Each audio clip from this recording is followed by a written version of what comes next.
ಬಸ್ಸಲ್ರಿಗೂ ನಮಸ್ಕಾರಗಳು. Welcome back to my YouTube channel ಅಂತ ಹೇಳ್ತಾ, ಇಂಡಿಯಾ ವರ್ಸಸ್ ಇಂಗ್ಲೆಂಡ್ ಮೊದಲ ODIನ ಪೋಸ್ಟ್ ಮ್ಯಾಚ್ ಅನಾಲಿಸಿಸ್ಗೆ ಎಲ್ರಿಗೂ ಸ್ವಾಗತ ಸುಸ್ವಾಗತ ಅಂತ ಹೇಳ್ತಾ, ನಮ್ಮ ಇಂಡಿಯಾ ಒಂಥರ ಕ್ಲಿಯರ್ ಡಾಮಿನೇಟ್ನ ಇಂಗ್ಲೆಂಡ್ ಮೇಲೆ ಮಾಡ್ತು ಅಂತಲೇ ಹೇಳ್ಬೋದಾಗಿದೆ. ಆ ರೀತಿ ಡಾಮಿನೇಟ್ ವಿಕ್ಟ್ರಿನ ನಮ್ಮ ಇಂಡಿಯನ್ ಟೀಮ್ ಇವತ್ತಿನ ಮೊದಲ ODI ಮ್ಯಾಚಲ್ಲಿ ಜಯಬೇರಿನ ಬಾರಿಸ್ತು ಅಂತಲೇ ಹೇಳ್ಬೋದಾಗಿದೆ. ಅದೇ ರೀತಿ ಏನೇನೆಲ್ಲ ಆಯಿತು, ಯಾವ ರೀತಿ ನಮ್ಮ India starting of the match ಅಂದರೆ ಇನ್ನಿಂಗ್ಸಿಂದನೂ ಕೂಡ ಕೊನೆ ತನಕ ಯಾವ ರೀತಿ ಕಂಟ್ರೋಲೇಬಲ್ ಹಾಕೊಂಡು ಆ ಮ್ಯಾಚ್ ಮೇಲೆ ಒಂಥರ ಹಿಡಿತ ಸಾಧಿಸ್ತು ಅನ್ನೋದನ್ನು ನಾನು ನಿಮಗೆ ವಿಡಿಯೋ ಸಂಪೂರ್ಣವಾಗಿ ತಿಳಿಸ್ಕೊಡ್ತೇನೆ. ಅದಕ್ಕೂ ಮೊದಲಾಗಿ ಚಾನಲ್ನ ವಿಸಿಟ್ ಮಾಡ್ತಿದ್ದವ್ರು ಹೊಸಬ್ರಾಗಿದೆ, ಚಾನಲ್ಗೊಂದು ಸಬ್ಸ್ಕ್ರೈಬ್ ಮಾಡ್ಕೊಳ್ಳಿ, ನೋಟಿಫಿಕೇಷನ್ ಆನ್ ಮಾಡ್ಕೊಳ್ಳೋದನ್ನು ಮಾತ್ರ ಮರೆಯೋಕೆ ಹೋಗಬೇಡಿ ಅಂತ ಹೇಳ್ತಾ, ಮೊದಲೇದಾಗಿ ಏನು ಇವತ್ತಿನ ಮ್ಯಾಚ್ನಲ್ಲಿ ಪ್ಲೇಯಿಂಗ್ 11 ನೋಡ್ತಾ ಇದ್ದರೆ, ಪ್ಲೇಯಿಂಗ್ 11ನಲ್ಲಿ ಹರ್ಷಿತ್ ರಾಣಾ ಅವರು ಡೆಬ್ಯೂ, ಅದೇ ರೀತಿಯಾಗಿ ಜೈಸ್ವಾಲ್ ಅವರ ಡೆಬ್ಯೂ, ಮೊಹಮ್ಮದ್ ಶಮಿ ಅವರು ಪ್ಲೇಯಿಂಗ್ 11ನಲ್ಲಿ ಇದ್ದರು ಅಂತಲೇ ಹೇಳ್ಬೋದಾಗಿದೆ. ಮೇನ್ ಕನ್ಸರ್ನ್ ಏನಪ್ಪ ಅಂತ ಹೇಳಿದ್ರೆ, ಮೊದಲ ಆಯ್ಕೆ ಏನಪ್ಪ ಅಂತ ಹೇಳಿದ್ರೆ, ಓಪನರಲ್ಲಿ ಜೈಸ್ವಾಲ್ ಅವರು ಲೆಫ್ಟ್ ರೈಟ್ ಆರ್ಮ್ ಕಾಂಬಿನೇಷನ್ ಮೂಲಕ ರೋಹಿತ್ ಅವ್ರ ಜೊತೆ ಓಪನಿಂಗ್ ಮಾಡಿದ್ರು. ಅದೇ ನಂಬರ್ 3ಯಲ್ಲಿ ವಿರಾಟ್ ಕೊಹ್ಲಿ ಅವರು ಇರಬೇಕಾಗಿತ್ತು. ಇಂಜುರಿ ಸಮಸ್ಯೆ, ನೀ ಇಂಜುರಿಯಿಂದ ವಿರಾಟ್ ಕೊಹ್ಲಿ ಅವರು ಮಿಸ್ ಆಗಿದ್ದಾರೆ ಅಂತ ಫಸ್ಟ್ ODI ಅಂದರೆ ಪ್ರಾಕ್ಟೀಸ್ ಸೆಷನಲ್ಲೇನು ನನ್ನ ಪ್ರಕಾರ ಇಂಜುರಿ ಆಗಿತ್ತು ವಿರಾಟ್ ಕೊಹ್ಲಿ ಅವ್ರಿಗೆ. ಅಷ್ಟೊಂದು ಸೀರಿಯಸ್ ಏನಲ್ಲ, ಒಟ್ಟಾರೆ ಫಸ್ಟ್ ODIಗೆ ಮಾತ್ರ ಇವಾಗ ನೀ ಇಂಜುರಿಯಿಂದ ಸ್ವಲ್ಪ ರೆಸ್ಟ್ನ ತೆಗೆದುಕೊಂಡಿದ್ದಾರೆ ಅಂತಲೇ ಹೇಳ್ಬೋದಾಗಿದೆ.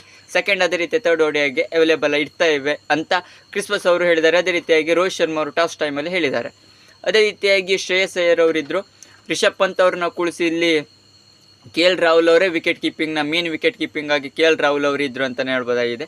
ಅದೇ ರೀತಿಯಾಗಿ ನೆಕ್ಸ್ಟಲ್ಲಿ ಹಾರ್ದಿಕ್ ಪಾಂಡ್ಯ, ಅಕ್ಷರ್, ಜಡ್ಡು, ಕುಲ್ದೀಪ್ ಎಲ್ಲ ಒಂಥರ ಸಿಮಿಲರ್ ಪ್ಲೇಯಿಂಗ್ 11 ನಾ ಯಾವ ರೀತಿ ಹೇಳಿದ್ನೋ ಅದೇ ರೀತಿ ಸಿಮಿಲರ್ ಪ್ಲೇಯಿಂಗ್ 11 ಇತ್ತು.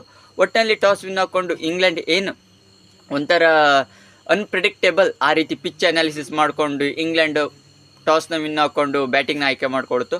ಅದೇ ರೀತಿಯಾಗಿ ಟಾಸ್ನ ವಿನ್ ಆದಂಥ ಇಂಗ್ಲೆಂಡ್ ಟೀಮು ಬ್ಯಾಟಿಂಗ್ಗೆ ಬಂದಾಗ ಸ್ಟಾರ್ಟಿಂಗ್ ಅಂದರೆ ಇವರ ಓಪನಿಂಗ್ ಜೋಡಿ ಸ್ವಲ್ಪ ಒಳ್ಳೆಯದಾಗಿ ಆಟ ಆಡ್ತಿತ್ತು. ಪಿಲ್ ಸಾಲ್ಟ್ ಅದೇ ರೀತಿಯಾಗಿ ಬೆನ್ ಡಕೆಟ್ ಅವರು ಇಬ್ಬರು ಕೂಡ ಕ್ರೂಷಿಯಲ್ 80 ರನ್ಸ್ ತನಕ, ನನ್ನ ಪ್ರಕಾರ 80 70 ತನಕ ಕೂಡ ನೋ ಲಾಸಲ್ಲಿದ್ದರು ಇಂಗ್ಲೆಂಡ್. ಆವಾಗ ನೋಡ್ತಾ ಇದ್ರೆ ನನ್ನ ಪ್ರಕಾರ 9-10 ಓವರ್ಗೇನೋ ನನ್ನ ಪ್ರಕಾರ ಬಿಂದಾಸಾಗಿ ಆಟ ಆಡ್ತಿದ್ರು.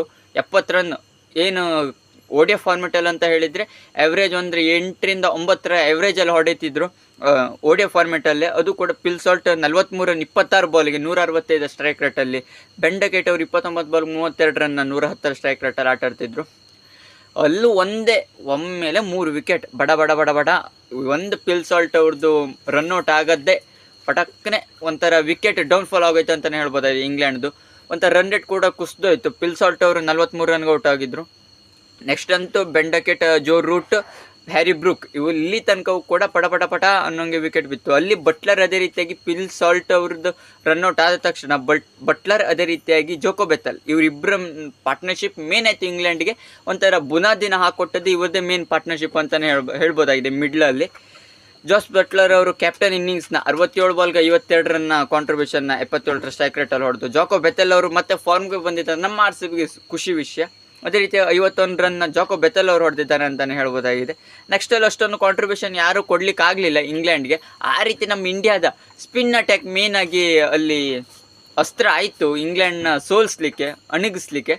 ಮೇನಾಗಿ ಜಡ್ಡು ಅವರ ಮೇನ್ 3 ವಿಕೆಟ್ ಕಾಂಟ್ರಿಬ್ಯೂಷನ್, ಅದೇ ರೀತಿಯಾಗಿ ಇಲ್ಲಿ ಲಿವಿಂಗ್ಸ್ಟನ್ ಅವರು 5 ರನ್ನು, ಮತ್ತು ಯಾರು ಕೂಡ ಅಷ್ಟೊಂದು ಕಾಂಟ್ರಿಬ್ಯೂಷನ್ನೇ ಕೊಡಲಿಲ್ಲ ಅಂತಲೇ ಹೇಳ್ಬೋದಾಗಿದೆ. ಅರ್ಚರ್ ಅವರು ಕೊನೆಯಲ್ಲಿ 21 ರನ್ ಹೊಡೆದಿದ್ದು ಅಷ್ಟೇ ಬಿಟ್ಟರೆ, ಅಂತೂ ಇಂತೂ 248ಕ್ಕೆ ಇಂಗ್ಲೆಂಡ್ ಕೊನೆಯದಾಗಿ 47 ಓವರ್ಗೆ ಆಲ್ಔಟ್ ಆಯಿತು ಅಂತಲೇ ಹೇಳ್ಬೋದಾಗಿದೆ.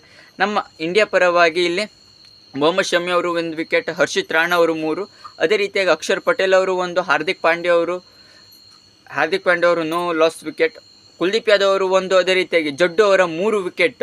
ಒಂಥರ ಜಡ್ಡು ಅವ್ರದ್ದೇ ಮೇನ್ ಬೌಲಿಂಗ್ ಅಸ್ತ್ರ. ನನ್ನ ಪ್ರಕಾರ ಅದು ಸ್ಪಿನ್ನಿಂಗ್ ಟ್ರ್ಯಾಕ್ ಆಗಿರೋದ್ರಿಂದ ಸ್ಪಿನ್ ಸಿಕ್ಕಾಪಟ್ಟೆ ಸಾತಿತ್ತು. ಯಾಕಪ್ಪ ಅಂತ ಹೇಳಿದೆ ನೆಕ್ಸ್ಟಲ್ಲಿ ನಾನು ಹೇಳ್ತೇನೆ. ಯಾಕಪ್ಪ ಅಂತ ನಮ್ಮ ಇಂಡಿಯಾ ಇನ್ನಿಂಗ್ಸಲ್ಲಿ ಯಾವ ರೀತಿ ಸ್ಪಿನ್ ಅಟ್ಯಾಕ್ ಇಂಗ್ಲೆಂಡ್ದು ತೋರಿಸ್ತು ಅಂತ.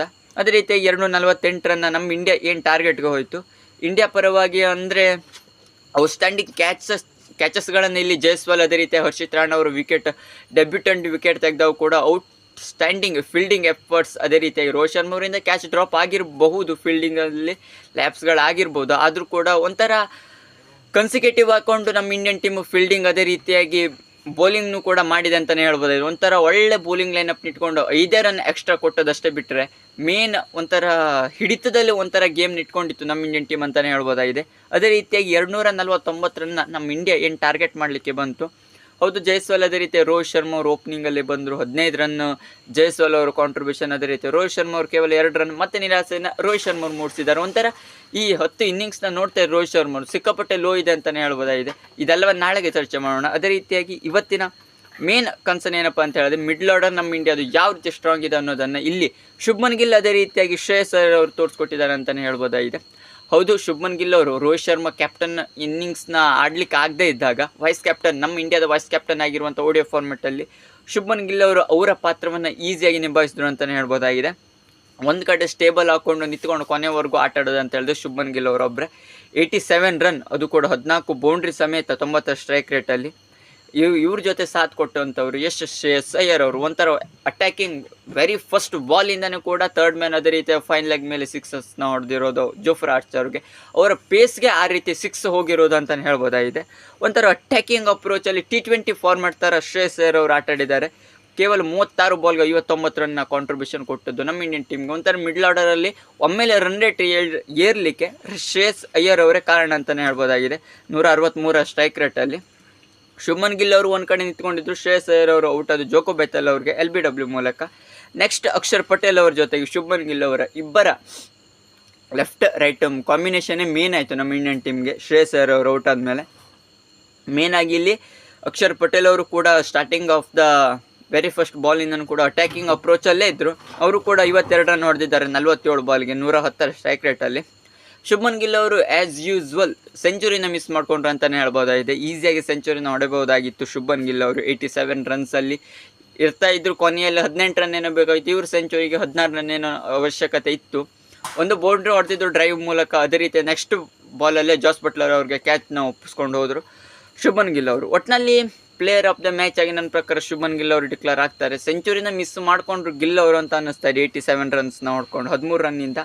ಒಟ್ಟಿನಲ್ಲಿ ಜೋಫ್ರಾ ಆರ್ಚರ್ ಅವರು 1 ವಿಕೆಟ್ ಇಂಗ್ಲೆಂಡ್ ಪರವಾಗಿ, ಸೈಯದ್ ಮಹಮೂದ್ ಅವರು 2 ವಿಕೆಟ್, ಆದಿಲ್ ರಶೀದ್ ಅವರು 2, ಅದೇ ರೀತಿ ಜೋಕೋ ಬೆಥೆಲ್ ಅವರು 1 ವಿಕೆಟ್ನ ತೆಗೆದಿದ್ದಾರೆ. ಒಂಥರ ನಮ್ಮ ಇಂಡಿಯಾದ ಸಿಮಿಲರ್ ಆಗಿ 251 ರನ್ ಎಕ್ಸ್ಟ್ರಾ ಅವರು 13 ರನ್ ಹಾಕಿದ್ದಾರೆ. ಒಟ್ಟಿನಲ್ಲಿ 38 ಓವರ್ಗೆ ನಮ್ಮ ಇಂಡಿಯನ್ ಟೀಮು ಮುಗಿಸ್ತು. ಮತ್ತು ಕೂಡ ಇಂಡಿಯಾದ ಬ್ಯಾಟಿಂಗ್ ಪೇರ್ ಸ್ವಲ್ಪ ಸ್ಟ್ರಾಂಗ್ ಆಗಬೇಕು. ಒಂಥರ KL ರಾಹುಲ್ ಅವರು ಕೂಡ ಏನೂ ಕಾಂಟ್ರಿಬ್ಯೂಷನ್ ಕೊಡಲಿಕ್ಕಾಗಲಿಲ್ಲ. ಓಪನರ್ ಹಾಕೊಂಡು ರೋಹಿತ್ ಶರ್ಮಾ ಅವರು ನನ್ನ ಪ್ರಕಾರ ನೆಕ್ಸ್ಟಲ್ಲಿ ವಿರಾಟ್ ಕೊಹ್ಲಿ ಅವರು ಬಂದರೆ ಗಿಲ್ ಅವರು ರೋಹಿತ್ ಅವ್ರ ಜೊತೆ ಓಪನಿಂಗ್ ಮಾಡ್ಬೋದು ಅಂತ ನನ್ನ ಪ್ರಕಾರ ಅನ್ನಿಸ್ತಾ ಇದೆ. ಒಟ್ಟಿನಲ್ಲಿ ನಮ್ಮ ಇಂಡಿಯನ್ ಟೀಮ್ ಅಂತೂ ಈಸಿಯಾಗಿ ಡಾಮಿನೇಟ್ನ ಫಸ್ಟ್ ODIನ ಮಹಾರಾಷ್ಟ್ರದಲ್ಲಿ ವಿದರ್ಭ ಸ್ಟೇಡಿಯಮಲ್ಲಿ ನಮ್ಮ ಇಂಡಿಯನ್ ಟೀಮ್ ಈಸಿಯಾಗಿ ವಿನ್ ಆಯಿತು ಅಂತ ಹೇಳ್ತಾ, ಇದಿಷ್ಟು ಇಂಡಿಯಾ ವರ್ಸಸ್ ಇಂಗ್ಲೆಂಡ್ನ ಮೊದಲ ODIನ ಪೋಸ್ಟ್ ಮ್ಯಾಚ್ ಅನಾಲಿಸಿಸ್ ಇತ್ತು. ನಿಮಗೆ ಈ ವಿಡಿಯೋ ಇಷ್ಟ ಲೈಕ್ ಶೇರ್ ಕಮೆಂಟ್ ಮಾಡಿ. ಇನ್ನೂ ಹೆಚ್ಚಿನ ಇನ್ಫಾರ್ಮೇಷನ್ಗೋಸ್ಕರ ಚಾನಲ್ಗೊಂದು ಸಬ್ಸ್ಕ್ರೈಬ್ ಮಾಡ್ಕೊಳ್ಳಿ ಅಂತ ಹೇಳ್ತಾ ಸಿಗೋಣ ಮುಂದಿನ ವಿಡಿಯೋದಲ್ಲಿ.